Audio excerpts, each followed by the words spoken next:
Stories with Sawyer. Today I will be reading Hans in Luck by the Brothers Grimm.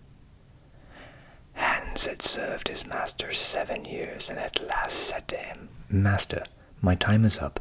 I should like to go home and see my mother, so give me my wages." And the master said, "You have been a faithful and good servant, so your pay shall be handsome." Then he gave him a piece of silver that was as big as his head. Hans took out his pocket handkerchief, put the piece of silver into it, threw it over his shoulder, and jogged off homewards. As he went lazily on, dragging one foot after another, a man came in sight, trotting along gaily on a capital horse. "Ah!" said Hans aloud, "what a fine thing it is to ride on horseback. There he sits as if he was at home in his chair. He trips against no stones, spares his shoes, and yet gets on he hardly knows how." The horseman heard this and said, "Well, Hans, why do you go on foot then?" "Ah," said he, "I have this load to carry. To be sure it is silver, but it is so heavy that I can't hold up my head, and it hurts my shoulder sadly." "What do you say to changing?" said the horseman. "I will give you my horse, and you shall give me the silver." "With all my heart," said Hans. "But I tell you one thing, you'll have a weary task to drag it along." The horseman got off, took the silver, helped Hans up, gave him the bridle into his hand, and said, "When you want to go very fast, you must smack your lips loud and cry, 'Jip!'" Hans was delighted as he sat on the horse and rode merrily on. After a time he thought he should like to go a little faster, so he smacked his lips and cried, "Chip!" Away went the horse full gallop, and before Hans knew what he was about, he was thrown off and lay in a ditch by the roadside, and his horse would have run off if a shepherd who was coming by, driving a cow, had not stopped it. Hans soon came to himself and got upon his legs again. He was sadly vexed and said to the shepherd, "This riding is no joke when a man gets on a beast like this, that stumbles and flings him off as if he would break his neck. However, I'm off now once and for all.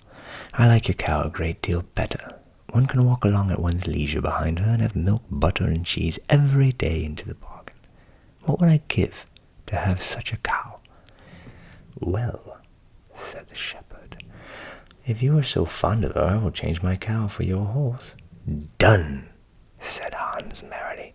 The shepherd jumped upon the horse and away he rode. Hans drove off his cow quietly and thought his bargain a very lucky one. "If I have only a piece of bread, and I certainly shall be able to get that, I can, whenever I like, eat my butter and cheese with it, and when I am thirsty I can milk my cow and drink the milk. What can I wish for more?"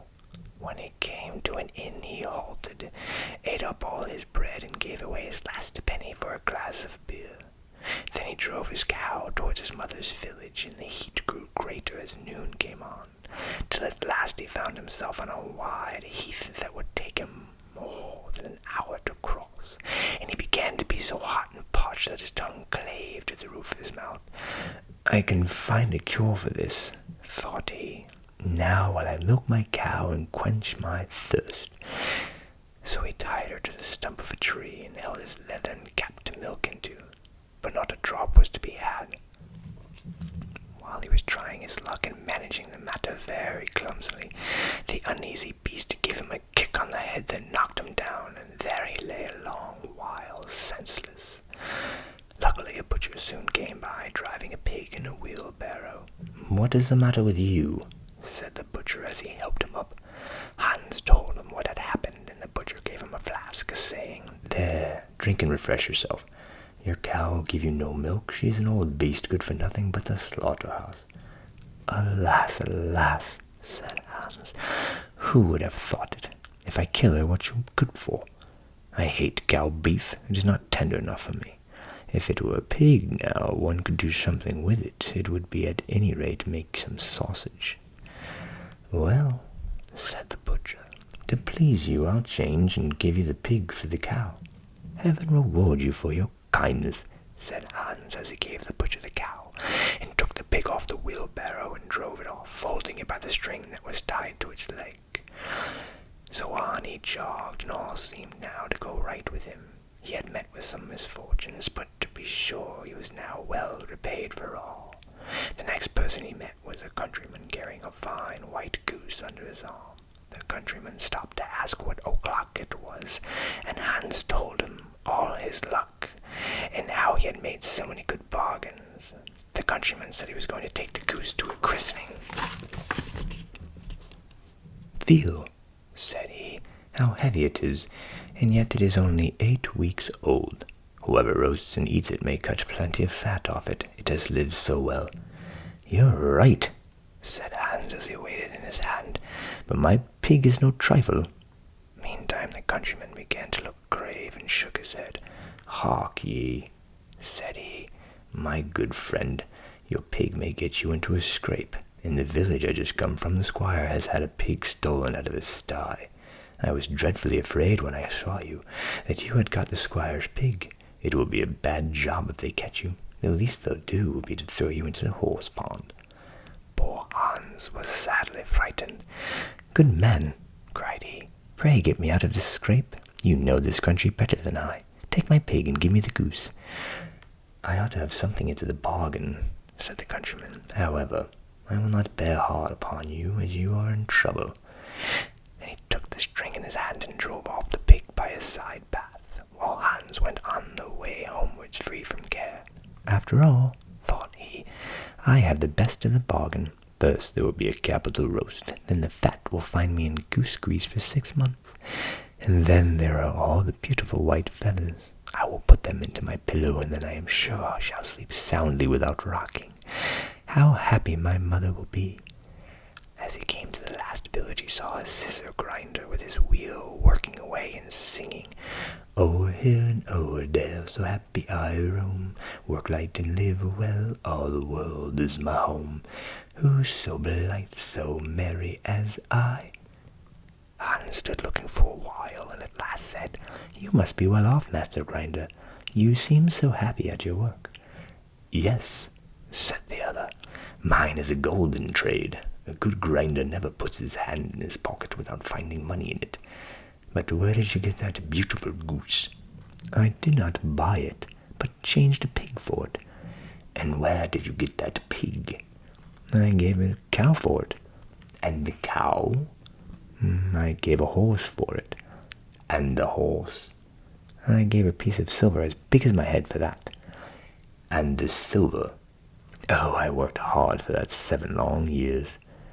"You have thriven well in the world hitherto," said the grinder. "Now, if you could find money in your pocket whenever you put your hand into it, your fortune would be made." "Very true. But how is that to be managed?" "You must turn grinder like me," said the other. "You only want a grindstone. The rest will come of itself. Here's one that is a little the worse for wear. I would not ask more than the value of your goose for it. Will you buy?" "How can you ask such a question?" replied Hans. "I should be the happiest man in the world if I could have money whenever I put my hand in my pocket. What could I want more? There's the goose." "Now," said the grinder, as he gave him a common rough stone that lay by his side, "this is a most capital stone. Do but manage it cleverly, and you can make an old nail cut with it." Hans took the stone and went off with a light heart. His eyes sparkled for joy, and he said to himself, "I must have been born in a lucky hour. Everything that I want or wish for comes to me of itself." Meantime he began to be tired, for he had been traveling ever since daybreak. He was hungry too, for he had given away his last penny in his joy at getting the cow. At last he could go no further, and the stone tired him terribly. He dragged himself to the side of a pond that he might drink some water and rest a while. So he laid the stone carefully by his side on the bank, but as he stooped down to drink he forgot it, pushed it a little, and down it went plump into the pond. For a while he watched it sinking in the deep clear water, then sprang up for joy and again fell upon his knees and thanked heaven with tears in his eyes for its kindness in taking away his only plague, the ugly heavy stone. "How happy am I!" cried he. "No mortal was ever so lucky as I am." Then up he got with a light and merry heart, and walked on free miles till he reached his mother's house.